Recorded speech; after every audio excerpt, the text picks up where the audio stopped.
Brittany Drexel disappeared on April 25th, 2009. When a person disappears without a trace, often the most critical information is hidden in their actions and words from the days before they vanished. Brittany Drexel's last known whereabouts may hold the clues to what happened to her. A teenager from Rochester, New York sneaks away for spring break without her parents' permission. Brittany, she liked to play both of us. You know, if mom said no, dad said yes. Being a 100-pound, pretty teenage girl, that's not an area where you want to be by yourself. While walking back to her hotel, she suddenly vanishes. I knew something was wrong. I knew that there was a problem of 30 minutes going by without talking to her. Have recent problems at home pushed her to the breaking point? That was a warning that I need help. What or who could have led Brittany so far from home? Where's my little girl? Is my little girl being tortured? Did my little girl get hurt?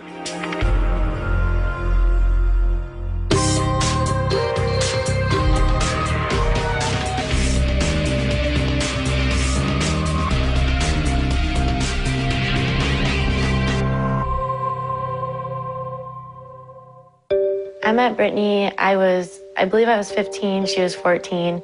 We became best friends, got to know each other, and been so close ever since. She used to like to joke around a lot, laugh. Just her smile just made you smile back. She was such a fun-loving girl and just smiling all the time. April 22nd, 2009. It's spring break for high school students in Rochester, New York. And with a long winter barely behind them, 17-year-old Brittany Drexel is ready for some warm sunshine. It's a long-standing rite of passage in the Rochester area for high school seniors to spend part of the week-long break in Myrtle Beach, South Carolina. Just kids, no parental supervision. There was about 30 to 40 kids going down to Myrtle Beach, and it's kind of a tradition for them to go down there. It's just like any other tourist area. You got hotels, you got shops. Those kids are going down there, drinking, doing drugs, partying, going out to night spots, and laying out on the beach. Brittany, a high school junior, is friendly with some older kids who ask her to join them for the trip down to Myrtle Beach. She had asked me if she could go to Myrtle Beach, and I had told her no. And I also told her, you need to talk to your father. I know he wouldn't have allowed her to go, but, you know, she still needed to talk to both of us. And, you know, Brittany, she liked to play both of us. If mom said no, dad said yes. Dawn and Chad Drexel have recently decided to divorce. Their separation has taken a toll on Brittany and her two siblings. That Tuesday, Dawn called, 8-ish or something at night. Said, your daughter's not listening to me. She's bringing up the spring break. She wants to go down. According to Chad, Brittany had recently been sleeping late and skipping school. In his mind, it was no time for her to be going on vacation without parental supervision. So I told her, Brittany, what's going on? Where are you telling your mother that you want to go to spring break? You're not going anywhere. Silence. She didn't say nothing. Do you understand me, Brittany? Yeah.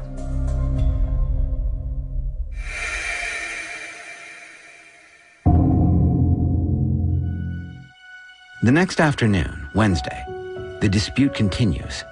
Brittany is so upset, she storms out of the house. She calls her boyfriend, John Greco, and asks him to pick her up. John, who has been dating Brittany on and off for over 2 years, knows how much Brittany wants to get away for spring break. Her junior year was a tough year for her. She was dealing with her family being in a divorce. Any problem that me and her would have would escalate the anxiety that she was carrying. Brittany's close friend Tara has seen how hard junior year has been for her classmate. She just wanted to hang out with her friends, just not have to stay home. She wanted to go away for spring break. She wanted to just be able to have fun for a week outside of Rochester. In the months before her disappearance, Brittany has had her share of problems. She overdosed twice on her mom's pain medication. Both times are after a major breakup with John. Brittany's father believes she was feeling the strain of her parents' divorce as well. In my heart, I felt like this is all my fault because I left the house and now all these things are happening. I went straight to the hospital. They pumped her. She didn't take as many as everyone thought. But that was a warning that I need help. I could remember the look on her face. Her face was just all red and she was just crying. Tears were just coming down her face, and I looked at her and I said, "Britt, why would you do this? Why? Nothing in life is that bad to do this." Brittany began seeing a counselor and eventually reconciled with John. This kind of troubling behavior was unusual for her. Brittany had been a carefree child. She talked about becoming a nurse and was also passionate about soccer. She was just the fastest on that field, no matter what team she played. It's the one thing that every coach always said was, I've never seen a girl that fast. Brittany, she's energetic, happy-go-lucky. She was the type of person that would walk into a room, no matter if it was the most depressing day of the week, she would light up that room.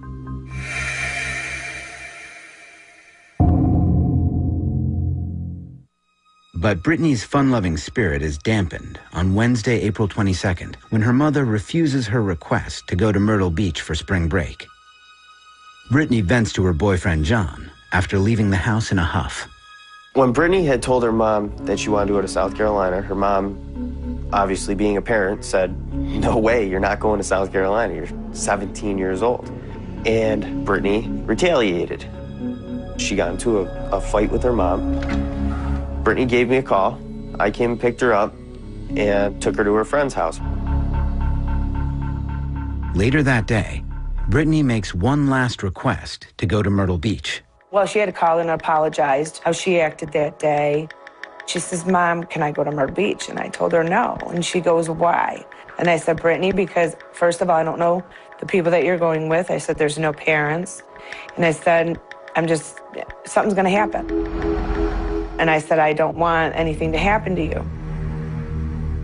Brittany then proposes a new idea for her spring break. She asks her mother if she can spend the rest of her vacation at a friend's house nearby. Her mother agrees. Brittany promises to stay in touch by cell phone over the next few days. But in reality, Brittany makes very different plans, which she shares with her boyfriend, John. She said, "You know, a bunch of my friends want me to go down to Myrtle Beach with them." And I told her, "I think it's a good idea. I think you can get away from Rochester. I think it would do you good if you go down to South Carolina for 3 days." Because really, in my eyes, what was going to happen in 3 days? Coming up, Brittany's boyfriend's words come back to haunt him. I knew something was wrong. I knew that there was a problem of 30 minutes going by without talking to her.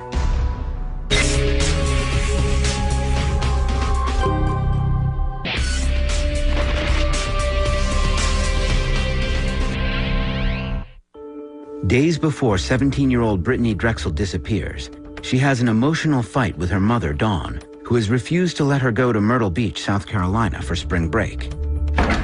Frustrated, Brittany asks to spend the rest of her vacation instead with a friend who lives nearby her home in Rochester, New York. Her mother agrees. But Brittany has no intention of staying in upstate New York. She decides to make the trip to Myrtle Beach, South Carolina, over 14 hours and 6 states away. She visits her boyfriend John at work before leaving. It's a difficult memory for me to think about because I had that running in the back of my head, just as everybody does when they're saying goodbye to somebody for a period of time. I think, you know, what if this is the last time I see them? What if something happens? But then I pushed those thoughts to the side and thought, it's only 3 days.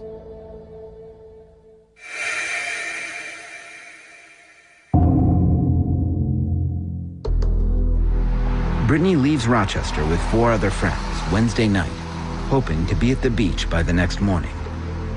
The people that she went down with, I thought were trusting people. I didn't know them personally. She did ask me to come, and I could not go because I had work. Over the next few days, Brittany and John are in constant contact via cell phone, sometimes texting several times an hour. She tells him that she is staying at a hotel on the beach called the Bar Harbor Hotel. While she was down there, her first few texts were, "This weather is incredible." I mean, there's palm trees, being out by the ocean, it was incredible. But it isn't only the soft sand and inviting water that entice Brittany and her friends. With an abundance of bars and clubs, the area is a paradise for high schoolers enjoying independence for the first time. While the drinking age is 21, many of the clubs allow kids as young as 17 to enter. The bars and the clubs down at Myrtle Beach, it's more based around money. If they can get tons of teenagers to come in, and if they turn the blind eye to the fact that they're 16, 17 years old, they're still going to make the money. Brittany takes full advantage of her spring break freedom. She tells her mom that she's watching movies at her friend's house in Rochester, while sharing with John that she is having an amazing vacation hundreds of miles away. She was having a ton of fun. She was out having a good time, living the spring break life. She was with a bunch of her friends, having a good time. But by the second day, all that changes. Brittany starts feeling alienated from her friends. Brittany had told me that they were using a lot of drugs.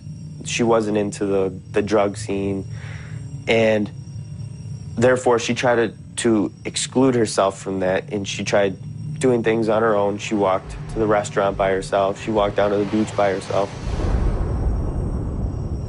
Clearly, being in South Carolina, being a 100-pound, pretty teenage girl, that's not an area where you want to be by yourself. Early Friday evening, Brittany runs into a male friend from Rochester. 20-year-old Peter Brozowitz works for several local Rochester nightclubs. He's staying with some friends at the Blue Water Resort in Myrtle Beach, just a mile away from Brittany's hotel. Peter Brozowitz was a kid who I didn't know personally, but Brittany did. He was always out at the parties at the clubs, so we became acquaintances through just the parties and knowing the same people. I assumed, being a good friend to Brittany, that he would watch over her.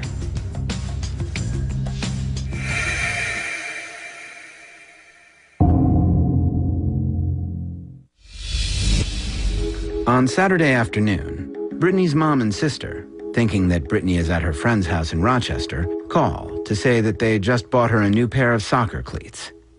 They ask about her plans that day, now that the weather has suddenly shot up into the 80s, unusually warm for Rochester in April. I asked her where she is, and she says I'm at the beach. Now, it was a decent day here in Rochester, and I thought she was at Charlotte Beach. Charlotte Beach in Rochester is just 20 minutes from Brittany's house. Dawn still believes that Brittany is nearby and is being supervised by her friend's parents. I had talked to her and also had to talk to a parent. She had put someone on the phone, I don't know who that was, and, said that it was okay for Brittany to stay there. And I asked Brittany what she had planned on doing later. And she said, well, we're gonna go over to my friend's house and we're just gonna watch movies and not do too much of anything.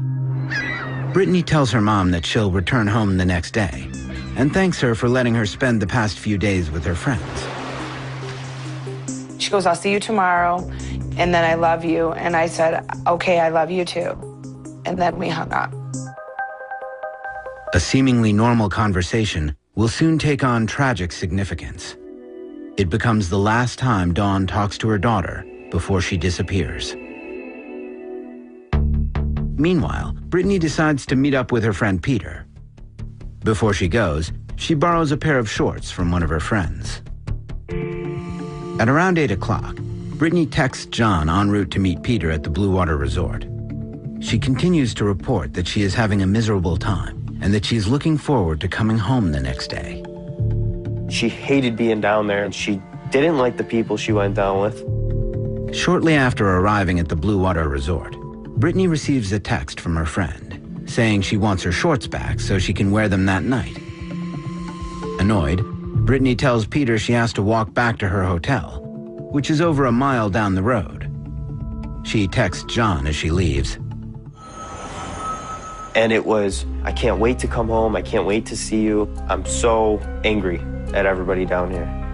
I said, I think that you should have a good time. Just try to relax.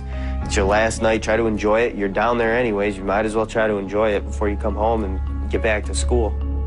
Brittany and John text each other as she leaves the Blue Water Resort. But then, something strange happens. She stops responding to his messages.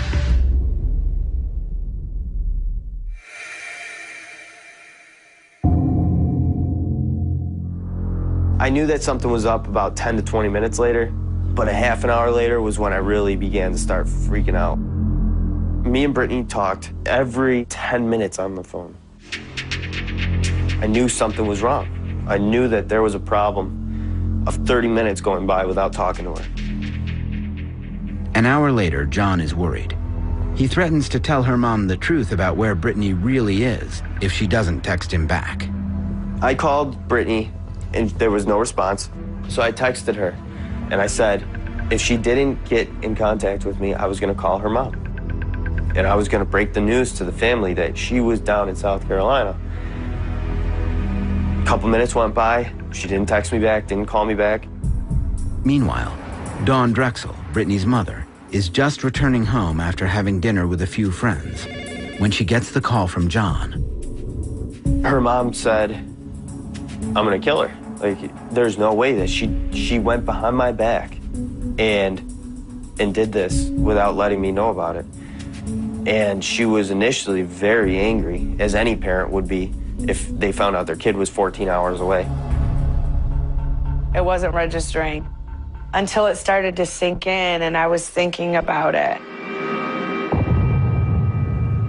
Well, my heart dropped. I mean, what do you mean you can't find my daughter? And I started freaking out. As soon as Dawn gets off the phone with John, she desperately tries to get in touch with Brittany. When we were first texting her and calling her that night that she went missing, it would keep ringing and ringing and ringing, and then it started just to go to voicemail. When I finished up work, it was 11 o'clock at night, and I got in my car and I headed right to Brittany's house. And I walked in the door and the whole family was sitting at the table, and I sat down and started to explain what happened. Dawn calls the Rochester police, but they can't do much from upstate New York. So John reaches out to a friend of Brittany's in North Carolina, who drives straight to Myrtle Beach to file a missing persons report with local police. Meanwhile, Brittany's family and friends continue trying to reach her by phone, but each call goes straight to voicemail. The next morning, Brittany's mom, boyfriend, grandparents, and 2 friends head down to Myrtle Beach to search for Brittany, while her father, Chad, looks after her siblings. Here I am driving down to Myrtle Beach, and I am just beside myself, thinking, how could this happen to my daughter? Where is she? Am I going to be able to find her? Coming up, investigators get a break when they discover surveillance footage that could help them find the missing teen.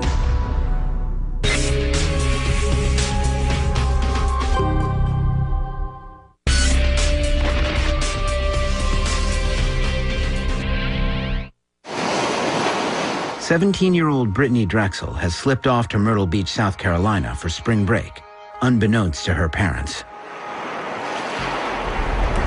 At about 9 p.m., Saturday, April 25th, she's walking to her hotel while texting her boyfriend John, when suddenly her texts stop. Brittany is not seen or heard from again.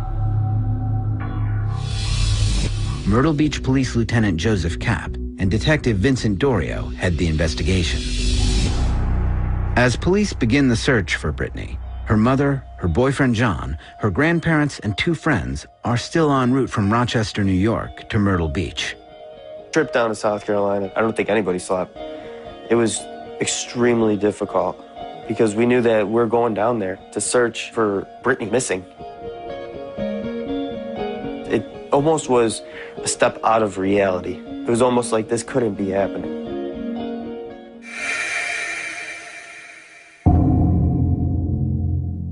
Brittany has been missing about 12 hours.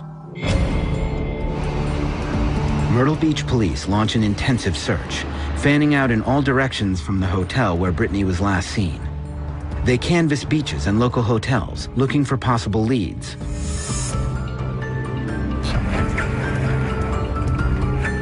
Police find the friends with whom Brittany traveled from Rochester. They tell detectives they haven't been able to reach her since she disappeared and have no idea where she could be. When Brittany's mother meets with Myrtle Beach investigators, they ask her about Brittany's home life. They thought she ran away. And I know my daughter didn't run away. I mean, she was going to be 18. She felt like she was a grown-up. She was also looking at colleges and things like that. No indication that she did a lot of drinking or anything of that nature while she was here. Her brother and sister, she loves to death, and she would never leave them. Never up and leave them, willingly. The morning after Brittany's last contact with her boyfriend, John, Myrtle Beach police are still hopeful this case will resolve quickly, like so many other spring break missing persons cases. Especially with kids, is they'll go and sit on the beach and talk. They lose track of time is generally what happens.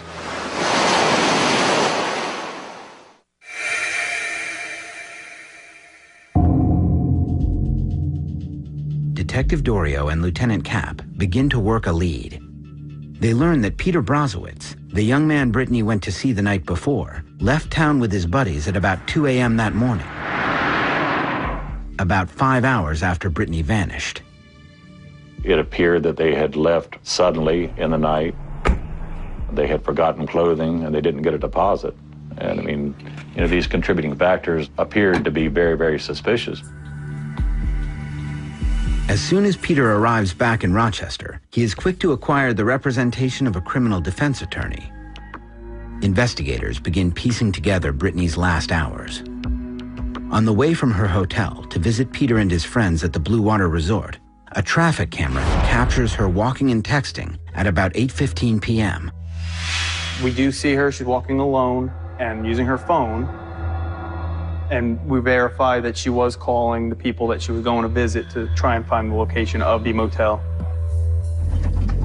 According to Peter, Brittany left his room shortly after she arrived to go back to her hotel and return the pair of shorts to her friend. Detective Dorio checks the surveillance tapes of the Blue Water Resort. They verify Peter's story. We get her going through the motel's front lobby doors, and then a short time later, exiting the motel and going northbound towards her motel. Detective Dorio can now pinpoint the time Brittany left the Blue Water Resort, 8:48 p.m. Police estimate it should have taken Brittany about 15 minutes to reach the traffic camera on the return trip to her hotel. Reviewing the tape on the traffic camera, we learned that Brittany never made it that far. Somewhere between the Blue Water Resort and her own hotel, Brittany vanishes. Police continue to question Peter, the last known person to see Brittany Drexel. They're curious about his departure in the middle of the night, shortly after Brittany disappeared. Peter totally cooperated with us. I mean, yes, he got an attorney, but he and his attorney were straightforward. Peter tells them one of his friends was pressured by his mother to return to Rochester as soon as possible. We followed up on all the information, what they told us they had done. After investigating Peter's story, police find no evidence that he and his friends had anything to do with Brittany's disappearance. Unfortunately, investigators have no other leads on what may have happened to her, but they do obtain Brittany's cell phone records. What they find is not what they expect. The last known location of her cell phone is over an hour away in a very unwelcoming area. Coming up, is Brittany still alive? It's the most horrific thing you would want to go through as a parent.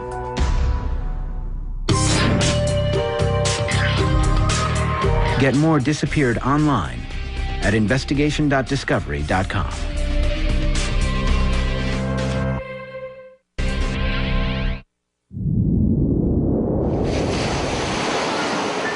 While Myrtle Beach police search the city for 17-year-old Brittany Drexel, Detective Vincent Dorio is investigating the last minutes before she disappears.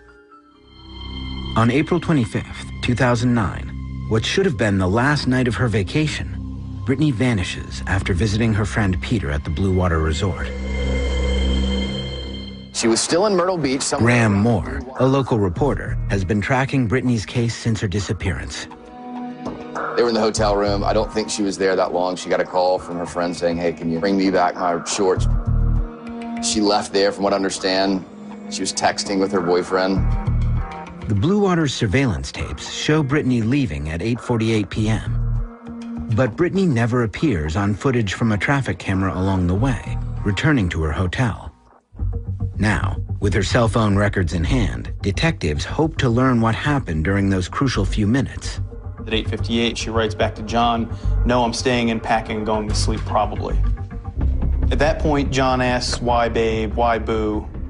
According to Brittany's cell phone records, this exchange with John, her boyfriend back in Rochester, occurs 10 minutes after she leaves the Blue Water Resort. She is supposed to be walking back to her hotel, just over a mile away. But the records show that suddenly, all outbound activity from Brittany's phone stops after this text. About 9:15, he starts writing back again, hey, why aren't you answering me? I'm concerned. At that point, that's when he starts text messaging her over and over. Where are you? You okay? John texts some of the friends who traveled with Brittany to see if they can reach her, giving investigators their next lead. And they start making calls, and that's how we're able to start tracking her as the phone is going southbound. Anytime one of her friends called Brittany, her cell phone would ping or communicate with the nearest cell phone tower. This tells investigators the approximate location of Brittany's phone at that moment. Although she is supposed to be heading north towards her hotel, at 9:27 p.m., about 30 minutes after her last text, the data reveals that Brittany's phone is heading southbound on Route 17. Her phone is pinging cell towers in an area called Surfside Beach, almost 7 miles south of Myrtle Beach. It would take 2 hours to walk there and about 15 minutes by car.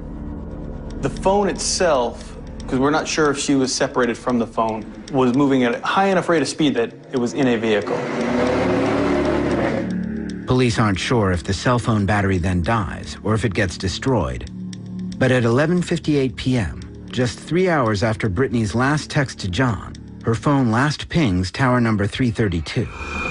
It's located 2 counties and over 50 miles south of Myrtle Beach, near Georgetown County. If you look at the timeline of the cell phone, made this 50-mile trek in a relatively short period of time. So it wasn't like it meandered down through the night. That cell phone made a beeline for Georgetown County.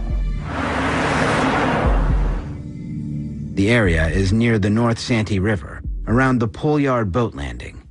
It's an isolated, rural spot. This right here is off the beaten path. There's nothing but country surrounding this area. The folks that would know it are fishermen or some of the locals from the town of Georgetown, maybe just across the river. A 17-year-old from Rochester, New York is not going to end up at Pole Yard boat landing on a Saturday night during her spring break. It's a very rural part of the county, surrounded by water. Myrtle Beach police launched their search here, in the area covered by cell phone tower number 332. This right here is in the cell phone zone. It's about 4 miles wide, 5 miles deep. They staged here. The searchers then branched out to other likely zones. The terrain in these parts is notoriously forbidding. We have alligators in the river. There are wild hogs, plenty of snakes, lots of biting insects. It's not a very hospitable place for anybody to be at. You can't imagine the conditions searchers had to go through. Flies the size of golf balls. Very hot, very humid, very thick brush. A lot of dangerous wildlife. After investigators conduct an initial search and find no trace of Brittany, local police and other agencies join forces to expand the effort. Because of the phone, it goes through Horry, Georgetown, and Charleston County. So we have 3 different large agencies working this together. Georgetown and Charleston furnished their boats with their sonar, and we checked the rivers. Charleston County had their helicopter there. They did a massive ground search. They were running their ATVs through there every 20 minutes to get the alligators to back off so the dogs could come through. They had 6 shooters with their dogs because of the boar. I mean, it was just very dangerous. While investigators comb the area, Dawn and Brittany's other loved ones hold out hope for some sign of Brittany. There's a lot of questions going through my mind. It's the most horrific thing you would want to go through as a parent. It was very intense. There were long days. There was a lot of ground covered. There was a lot of hope in the beginning that something was going to be found. It was about a week long of just intense searching, hundreds of volunteers out there, looking for that cell phone, looking for any clue of Brittany. Monica Kaysen, director of the Q Center for Missing Persons, a family advocacy group that assembles volunteer search parties, is called in to help. We were going in the first 11 days that Brittany disappeared. We searched sun up to sundown every day. All of the probable areas that people enter, the probable areas someone could have pulled offside the road, dirt roads with nobody lives on them at all. Authorities know that the treacherous wildlife gives Brittany a slim chance of survival. The urgency was there to get her before the wild animals did. You know, there's always going to be hope. But while we're doing these searches, we certainly had numerous cadaver dogs. When they had been doing this search, they had told me, they said if she's in this area, she would have been ate within 6 hours. You know, and I felt like they're thinking she's not alive, which scared me even more. I mean, you become frantic. I mean, you never think of your child going before you do. The search teams find no sign of Brittany. Investigators continue combing the area and looking for leads, while Brittany's family and friends return to Rochester. Coming home without Brittany was very, very difficult. I came home. Her little brother Camden came over to my house and he goes, "I thought you were bringing Britt home." And I just looked at him and I was like, "I'm so sorry. She's not with me." Her little brother and her little sister asked me, "Where is she? Why isn't she with you?" And being as young as they are, it's hard to tell them answers. I came back home and I walked upstairs and I had her pictures up. I had her clothes folded on my bed. I had like all of her stuff still reminding me it's not a dream. It's not made up in my imagination. Brittany's really missing. Where's my little girl? Is my little girl being tortured? Did my little girl get hurt and die? If that happened,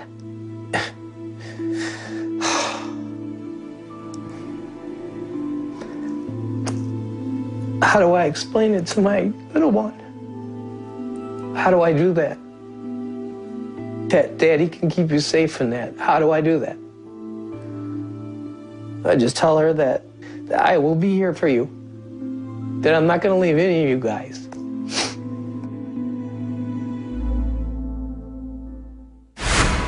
Coming up, the investigation into Brittany's disappearance seems completely stalled until 8 months after she goes missing, when a potential clue finally emerges. A week-long search for missing spring breaker Brittany Drexel turned up a possible piece of evidence in her disappearance.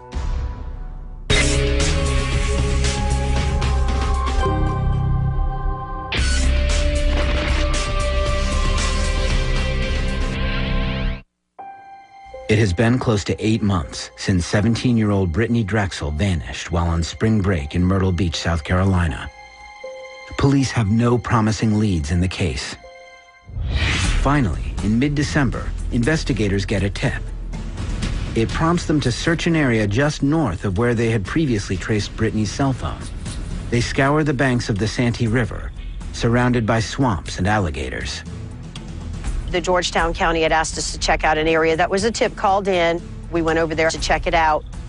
During that search, we were notified that the sunglasses were found. While combing the area, authorities get an intriguing lead. A pair of sunglasses that could be Brittany's is spotted on the muddy embankment of the Santee River. On the second day of that search, a man and his wife were on a boat. They had docked along the riverbank there, went to collect some firewood, and came across a pair of sunglasses. They had seen the night before on the news that searchers were out there looking for a missing girl, and they thought it was odd, the place that they found these sunglasses. They found these sunglasses on a pretty desolate part of the riverbank. Investigators were pretty hopeful when they found them. Brittany's mom wants to believe that the glasses could be her daughter's. I had seen what the sunglasses look like, and I know Brittany had gotten a pair for Easter. But others are skeptical they belong to Brittany. I don't recognize them. It doesn't mean that when she was down there, she didn't buy them. It was months and months after her disappearance. So why all of a sudden are glasses showing up there that don't have all the mud, all the weathered activity on it, the leaves, the branches, all that? It could just be they had hikers and someone lost them out of their backpack. Since the sunglasses turn up a few miles from where the teams have resumed searching, those close to Brittany's case question whether the appearance of this potential clue might be calculated. Someone may have put them there that has been getting some heat from the authorities and wanted to try to bring the search elsewhere from this property or this area to this area now. Were they meant to be found? I feel confident that, if someone did put them there, that they wanted to be found. Investigators send the glasses to forensics for testing. They sent them off to see if they could collect DNA off of them to make any sort of match. And from what I've been told, there was no DNA on the glasses. Again, another dead end for Dawn Drexel and Brittany's family.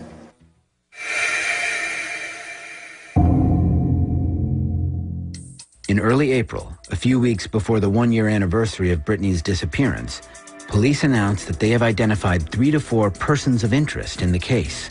The people that we're looking at feel really good about all of our little pieces of evidence. They haven't been tied in yet, but they're all pointing in the same direction, towards certain people. Detectives will not reveal more information, yet they say they now believe this is no longer a missing persons case, but a homicide. However, Detective Dorio still needs more to file charges. Just a matter of time now before everything gets put together and we can say, yes, here's a solid arrest. While investigators continue pursuing the case, Dawn Drexel has her own theory and believes Brittany may have been abducted. I think Brittany's still alive. I think somebody's holding her against her will. I've heard a lot about human trafficking. Anybody can be a trafficker. That person could be somebody that you meet and become friends with. It could be somebody that promises you, a modeling career, or you can make this much money, or anything. If you know Brittany, if you're close to Brittany, you gotta watch out for her. You cannot let her just walk around by herself because she thinks that nothing can hurt her. She's too trusting of people, and you need to watch out for her. However, authorities are skeptical that this is a human trafficking case. We've got no indication. We've had no history. Most of your human trafficking, they target victims where there's a language barrier, and generally where human trafficking takes place, it continues to take place. We've had nothing prior or since that would be an indicator. Human trafficking in South Carolina is not a problem that I know about, at least. Being from South Carolina, you never hear about human trafficking. We can't eliminate it, but it's certainly not at the forefront of our investigation. In an effort to generate new leads in the investigation, police released to the media a new and important piece of evidence: There is some new information in the disappearance of a New York teenager who vanished nearly a year ago on a spring. A video of Brittany Drexel, shot just 24 hours before she disappeared. Hey, Brett. What? A college student from the Midwest, who had also been vacationing in Myrtle Beach, shot this video on the night of Friday, April 24th, after befriending Brittany along Ocean Boulevard. There were some kids that were antagonizing her because she was a really pretty girl. Some kids were yelling at her and antagonizing her, and so she asked some kid, you know, will you walk with me so that they stop yelling towards me? They talked and they went to her motel room, and he did a short video clip of her while they were talking. And it was confirmed that it was, in fact, Brittany. Investigators verified that the student has an alibi and has no knowledge of Brittany's whereabouts. Once he was aware that he had video, he and his family contacted us and relinquished the video to us. Brittany Drexel has yet to be found. The video receives national attention. Now, never-before-seen images have surfaced from the night before she disappeared. A boy she had met on spring break shot this cell phone video at a hotel. Unfortunately, nothing emerges that enables police to make an arrest. Back in Rochester, Brittany's loved ones struggle to make some sense out of her disappearance. They try to move on with their lives while honoring Brittany. At this point, I'm advocating for Brittany, but I'm also trying to get the awareness out to all these parents that think that this could never happen to their child. Teenagers, you know, they think they're invincible and that this could never happen, but these parents need to know that this happens all the time and have them be aware. I am now studying criminal justice because I want to help find girls who are missing, and I want to be the person who is able to catch that person who has done it. And I'm going to be the best that I can be so I can be that person that will give those families justice. Brittany's family and friends do not give up hope that one day they will hear from her again.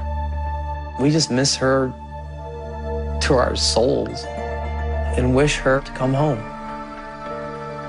Obviously, it's my little girl, but this isn't about me. This is about her brother and her sister. They need her. We all need her, but they need her. We need Brett back home. We really do. I just miss her a lot. We don't know what happened when she walked out of that hotel and she walked up on that boulevard. Was somebody following her? Was somebody planning on harm my daughter? Just not knowing is the most horrible thing.